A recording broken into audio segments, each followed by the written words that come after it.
would defeat the century. His prejudices even seem to have clouded his eyesight. In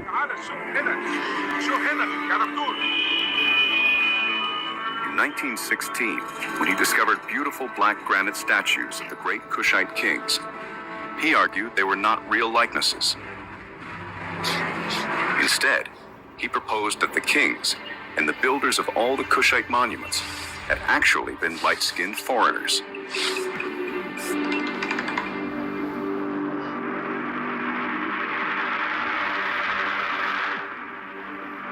The discipline of Egyptology has its origins with the invasion of Egypt by Napoleon Bonaparte in the late 18th century. Napoleon's army would defeat the Ottoman Empire at a time when European colonism was nearing its zenith. The Ottoman Empire, also known as the Turkish Empire, rose to prominence in the 12th century with the help of the Mamluks. The Mamluks, which translates to one who is owned, were an Eastern European population of slave soldiers who overthrew their rulers and came into power. In 1798, Napoleon led the French army into Egypt, swiftly conquering Alexandria and Cairo. The Battle of the Pyramids marked the beginning of the end. 7 centuries of Ottoman and Mamluk rule in Egypt. In the late 8th race appeared as dark-skinned people with woolly hair who were not unlike civilizations was fluid. Involved would have to be almost incipient species. Okay. Lower Kemet, beautiful people on Earth, within 1/15th of a degree of true north. Annual flood.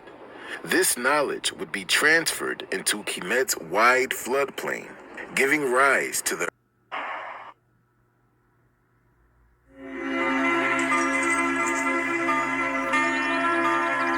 Kemet would serve as the political, spiritual, and power center of the nation. Or requiring the use of the term race. So I say there are populations, but no races, and I'm not the first person to say that. Hardy's newest handcrafted recipe? Candied bacon, coated with caramelized brown sugar and a hint.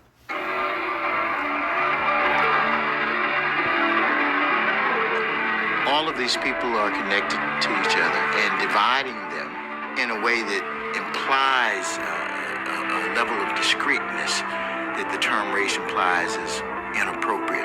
Were there people with darker skin, lighter skin, curlier hair, less curly hair? Yes, there were.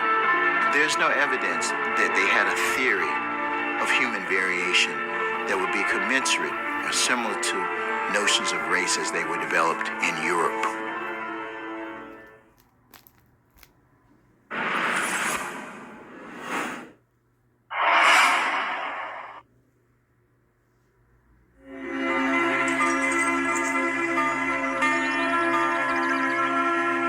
When Narmer came from the south, he conquered the Delta region, uniting Lower and Upper Kemet. Upper Kemet would serve as the political, spiritual, and power center of the nation. Lower Kemet in these times were inhospitable, and the Delta was but a wet marshland. But in the seasonally dry channels of the Second Cataract, early African farmers learned to manage parts of the river's annual flood. This knowledge would be transferred into Kemet's wide floodplain, giving rise to the early Naqada civilization in Upper Kemet.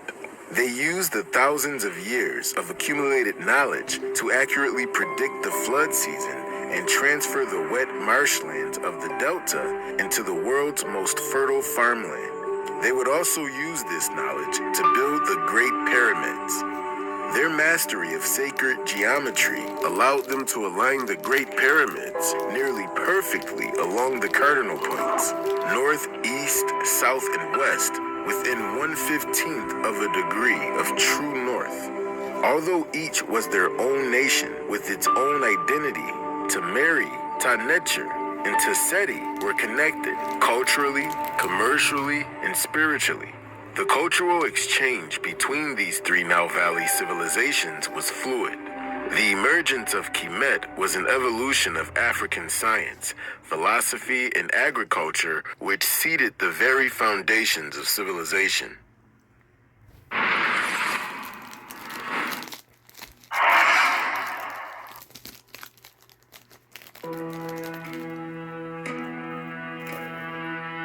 So the Greeks traveled to Egypt and said that the Egyptians were the faultless people. They said that they were the greatest people on earth, the most beautiful people on earth. They went to Egypt. The Greek mathematicians went to Egypt to study mathematics. Pythagoras spent 23 years studying math in Egypt. The Pythagorean theorem, a squared plus b squared equals c squared, was used in Kemet to build the pyramid at least 2,000 years before Pythagoras was born. Hippocrates, the Greek father of medicine, acknowledges Imhotep as the father of medicine. Imhotep was the designer of the step pyramid at Saqqara. The columns that are referred to as Greek columns, you can find them at Saqqara. So the elements of Greek design, Roman design, Greek philosophy, all had their beginnings in ancient Kemet or Egypt. Around 1919, Breasted wrote an incredible book that documented his travels in Egypt and described the ancient Egyptians as dark-skinned people with woolly hair who were not unlike the Nubians who live in Egypt now. Well, this book was called Ancient Times, and it was a favorite book of John D. Rockefeller. He read it to his children all the time. And then Rockefeller decided to fund Breasted, gave him $1.5 million to establish the